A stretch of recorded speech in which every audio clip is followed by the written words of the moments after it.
आपका अपना पसंदीदा 5 टाइम वेब चैनल। जी नाज़रीन, असीं पंहिंजे तमामु प्यारे आर्टिस्ट मोहतरम नाज़िर हुसैन लाशारी साहब सां गॾु आहियूं। साईं खां पुछंदासीं त तव्हांजा केतिरा हिन वक़्त ताईं मार्केट में वीडियो ऐं ऑडियो एल्बम थी चुका आहिनि? साईं अख्तर, मां तव्हांखे ॿुधायां त मुंहिंजा जेके वीडियो एल्बम आहिनि उहे मुंहिंजा तक़रीबन 38 एल्बम आहिनि वीडियो, ऐं उन खां अलावा जेको ऑडियो एल्बम आहिनि त उन में उहे बि काउंट करे सघूं था असां। पर जेको ऑडियो वारो दौर हुयो उन ऑडियो वारे दौर में मां तक़रीबन 7 खां 8 एल्बम कया हुया ऑडियो। हीअं त ऑडियो एल्बम आहे ई न, पुराणो दौर जेको हूंदो हुयो 2001 खां अॻु में खां वठी करे जेको हूंदो त उहो CD वारो दौर बि न हूंदो, 3/5 वारो दौर हूंदो हुयो। सो ऑडियो में जेके मुंहिंजा एल्बम आहिनि उहे 7 खां 8 मूंखे यादि पिया अचनि, जेके मूं मुख़्तलिफ़ कंपनियुनि में कया हुया। सो ऐं उन खां अलावा जेके वीडियो आहिनि उहे मुंहिंजा हींअर 38 एल्बम आहे। अचो त नाज़रीन, साईं खां पुछूं त हींअर असांखे कंहिंजो गीत ॿुधाइनि था? जी नाज़रीन, हींअर आउं तव्हांखे तमामु सुपर हिट ऐं सुहिणो गीत पियो ॿुधायां।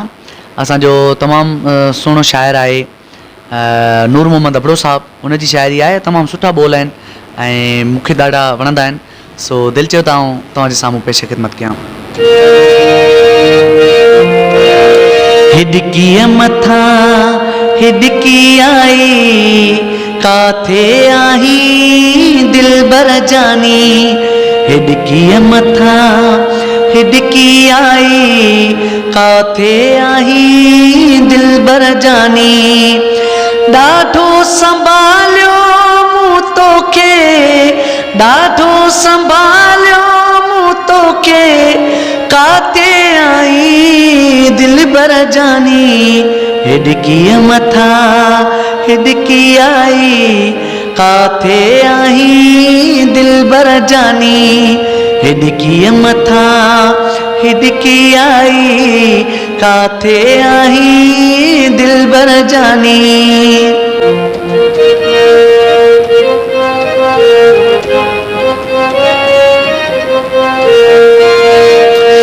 मन में मुझे मांडाणिया, दिलबर जानी तुझे काणिया।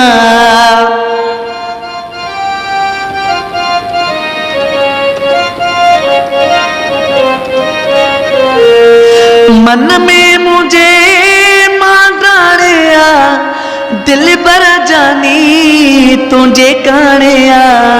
छो तो रुलायो आहे मूंखे, छो तो रुलायो आहे मूंखे, काथे आहीं दिलबर जानी। छो तो रुलायो आहे मूंखे, काथे आहीं दिलबर जानी। ॾाढो संभालियो मूं तोखे, काथे आहीं दिलबर जानी। हिॾकीअ मथां हिॾकी आई, काथे आहीं दिलबर जानी।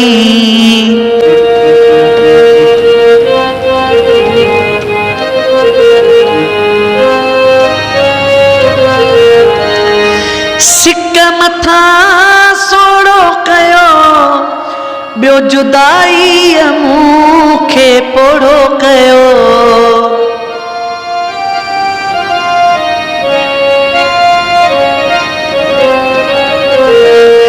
सिक मथां सोड़ो कयो, ॿियो जुदाई बि मूंखे पोड़ो कयो। दिल में पालियो आहे तोखे, दिल में पालियो आहे तोखे, काथे आहीं दिलबर जानी। दिल में पालियो आहे तोखे, काथे आहीं दिलबर जानी।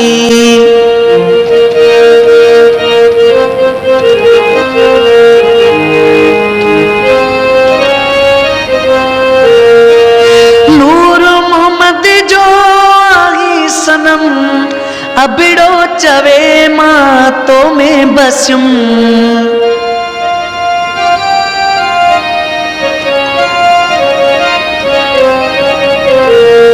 नूर मोहम्मद जो आही सनम, अबिड़ो चवे मां तो में बसियुम। तू त भुलायो आहे मूंखे, तू त भुलायो आहे मूंखे काथे आहीं दिलबर जानी तो त भुलायो आहे मूंखे काथे आहीं दिलबर जानी ॾाढो संभालियो मूं तोखे काथे आहीं दिलबर जानी हिडकीअ मथां हिडकी आई काथे आहीं दिलबर जानी। आपका अपना पसंदीदा 5 टाइम वेब चैनल